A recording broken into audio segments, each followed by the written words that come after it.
Yangxing, 80 km au nord-ouest de Pékin. C'est là que Ralis a racheté une ferme en 2007 pour produire son foie gras rougier. 10 hectares de surface, 14 bâtiments d'élevage de 400 mètres carrés chacun, 4 stations d'engraissement et un abattoir, toute la filière y est intégrée. Nourris au maïs grain, 90 000 canards y sont abattus chaque année. Ce n'est pas une délocalisation cachée. Tout simplement, ces marchés-là, nous n'aurions pas pu les alimenter depuis la France. Et c'est vraiment des marchés totalement différents. Le marché de la restauration des pays d'Asie et les marchés que nous alimentons en France au travers de notre IGP Sud-Ouest, puisque c'est le cœur de la coopérative, qui sont plutôt des marchés de la grande consommation en grande distribution. Donc il n'y a aucune concurrence entre ces deux bassins, entre ces deux orientations, marché, foie gras. La ferme produisait essentiellement de l'oie.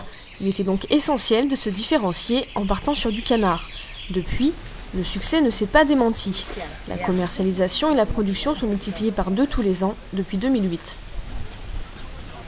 On est sur une capacité de 90 000 canards abattus à l'année, ce qui nous donne entre 45 et 48 tonnes de foie gras par an. Ces 45 à 50 tonnes de foie gras par an sont répartis en essentiellement du foie gras cru, surgelé, sur des produits tels que le lobe, l'escalope, les pépites, du magret pour les viandes et des cuisses. Nous avons un objectif pour à l'année 2020 sur une production de 500 tonnes de foie gras dans l'année. Une production destinée aux grands chefs installés dans l'Empire du Milieu. Jean-Marie Vallier leur rend visite une fois par mois, comme ici à la Maison Boulu, située à 2 pas de la place Tiananmen à Pékin. Hi chef, how are you going? Salut Jean-Marie, how are you? Ah, too long. Son chef, Brian Weimer, travaillait déjà le foie gras rougier dans les établissements Boulu à New York. Un produit pas comme les autres selon lui. C'est une question de consistance. Et surtout, c'est une question de relation. On utilise le foie gras rougier depuis longtemps, et tout repose sur cette relation que l'on entretient et développe.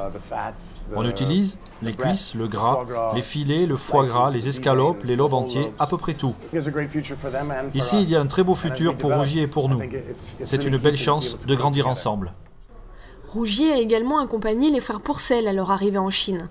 Dadong, considéré comme le plus grand chef chinois, s'est aussi associé à la marque pour revisiter la cuisine locale en y intégrant du foie gras. Il a même rédigé un livre en partenariat avec Rougier. D'autres chefs chinois ont suivi. Euralis tient là, l'un de ses axes de développement.